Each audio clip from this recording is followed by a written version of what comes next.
Bonsoir à vous. Alors nous sommes le mercredi, le 11, on est le jeudi aujourd'hui, 11 avril 2025, il est 0 heure et quelques poussières. Voilà. Donc vous êtes sur ma chaîne Chronique d'une colère ordinaire et c'est une petite discussion à bâton rompu avec quelques observations personnelles.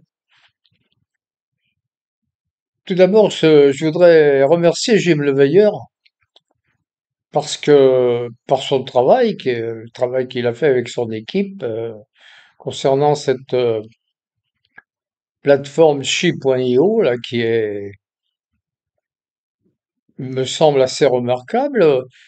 La présentation est belle, elle fonctionne parfaitement pour le moment. Malheureusement, bon, il y a du monde, mais les interventions dans le chat sont limitées. Peu de gens expriment véritablement quelques analyses sur ce chat. Bon, je pense que ça viendra doucement. En ce qui concerne les posts, une remarque personnelle, je constate que beaucoup de gens font des posts de vidéos qu'ils récupèrent à droite et à gauche, mais peu ont un travail personnel. Bon, j'aime le meilleur, bien sûr. Moi, en ce qui me concerne, ce sont des chansons que j'écris depuis longtemps, depuis enfin un certain temps, dont j'écris les paroles sur les événements justement qui se produisent et qui m'interpellent et dont la musique et le chant sont créés par intelligence artificielle Suno, et également des vidéos qui me sont personnelles, qui sont des analyses également, des événements qui m'interpellent et qui me choquent. Mais bon, je suis à la retraite, j'ai le temps, j'ai du temps devant moi et ma foi, j'en profite pour faire ce qui me plaît, un peu de réflexion et faire partager ces quelques remarques, ces quelques réflexions aux autres et essayer de dialoguer. Malheureusement, je constate que il est très difficile d'avoir une audience. Non que je cherche la célébrité, mais j'aurais souhaité que mes chansons, par exemple, soient un peu plus diffusées, quoi. D'autant que je crois quand même que mes textes se tiennent bien et que les airs que je choisis me paraissent assez sympathiques. Enfin, c'est comme ça. On fait ce qu'on peut. En ce qui concerne les situations en France actuellement, bon, ben, c'est de plus en plus dramatique. C'est dramatique à plusieurs points de vue. D'une part, parce que les, les décisions qui sont prises sont de plus en plus liberticides, de plus en plus subversives, de plus en plus ubuesques en quelque sorte.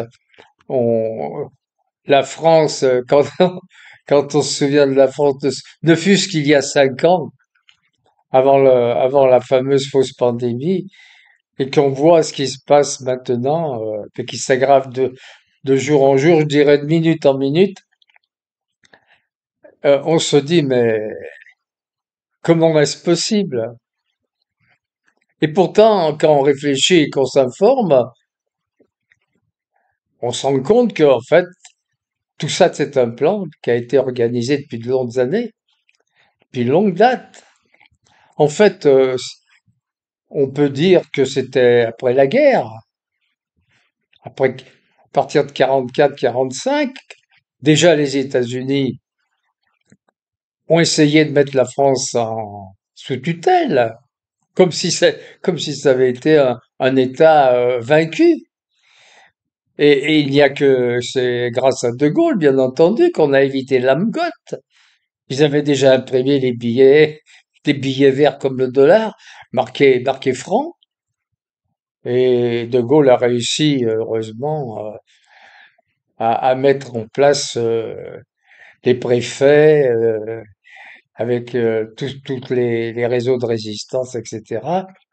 Et à éviter que la France soit mise sous tutelle, comme l'Allemagne et comme l'Italie. Ça a commencé là, peut-être même avant d'ailleurs. Bon, après, il y a eu avec Monnet et Schuman et Spaak en Belgique, la fameuse construction de l'Union européenne, dont on nous disait que c'était pour combattre les États-Unis, alors ce sont eux qui l'ont mis en place, justement pour dominer l'Europe et en faire un vassal économique et un nain politique. Ils ont réussi parfaitement, enfin ils ont réussi, ils ont encore trouvé De Gaulle bien sûr sur leur chemin pendant quelques années, mais bon, ils ont réussi avec 68 avec Cohn-Bendit et consorts, a initié la première peut-être révolution de couleur en mai 68. Bon, De Gaulle a réussi à reprendre ça en main, mais peu de temps après, malheureusement, il est disparu. C'est un grand mal pour la France. Et après, on a fait commencer à descendre. Après Giscard, ou même pendant Giscard d'ailleurs, la France a commencé son lent déclin qui n'a fait que s'accélérer avec, avec Hollande, le fameux Hollande. La, Mon ennemi, c'est le monde de la finance. Et s'est empressé d'oublier, bien entendu, de faire le contraire. C'était un young leader, hein, et avec ensuite Macron qui est sorti de nulle part et qui a été propulsé aux premières loges, qui a commencé son travail de destruction de la France en bradant tous nos fleurons lorsqu'il était aux finances, etc. Et en faisant de pire en pire jusqu'à une complète destruction. La France n'est plus que l'ombre d'elle-même, et les Français vont bientôt être carrément mis en esclavage, comme la plupart des Européens, euh, si ils continuent à garder la tête dans le sable. Nous allons soit vers une continuation et une destruction donc des États-nations, ce qui veut bien entendu est le but recherché, avec l'instauration d'une sorte d'État fédéral qui, à mon avis, ne pourra pas vivre parce que il n'y a pas possibilité d'un État fédéral en Europe avec des nations, avec des États aussi disparates, aux intérêts aussi différents, aux langues aussi différentes, aux cultures aussi différentes, à l'histoire aussi différente. Tout ça, ça tient pas, ça ne tient pas debout, quoi. Quand on réfléchit, ne serait-ce que quelques secondes, on se rend bien compte que c'est une utopie totale, une ineptie, qui est faite simplement par un ramassis d'individus corrompus, mafieux, qui veulent diriger l'Occident et qui ont trouvé ce moyen justement pour asservir les peuples. Alors, soit on va aller vers cette solution, soit c'est ce que j'espère, mais j'ai de moins en moins d'espoir quand je vois l'apathie particulièrement des Français. J'ai de moins en moins d'espoir qu'on y arrive, mais peut-être quand même qu'il y aura un sursaut. Les Français, il suffit peut-être d'une étincelle. La ZFE peut-être, et encore, il n'y a pas eu beaucoup de mobilisés dernièrement. Enfin, j'espère, je formule le vœu que vous vous réveillez, vous, jeunes, moins jeunes, bien sûr, pas les gens de mon âge, moi j'ai bientôt 90 ans et avec mon infarctus, je peux guère faire beaucoup d'activités, mais bon, j'essaye quand même de réveiller les gens. Donc, vous, là, les plus jeunes, là, essayez de sauver la France. Remuez-vous un peu. Je pense que la solution, c'est la grève générale. Mettez-vous en grève, bloquez le pays pendant le temps qu'il faudra. C'est la seule solution pour nous sauver, nous sortir de cette situation dramatique que la France a jamais connue, en fait. L'Europe non plus. Réveillez-vous. Voilà. C'est ce que je voulais vous dire ce soir. Et bonne nuit à vous. À bientôt, peut-être.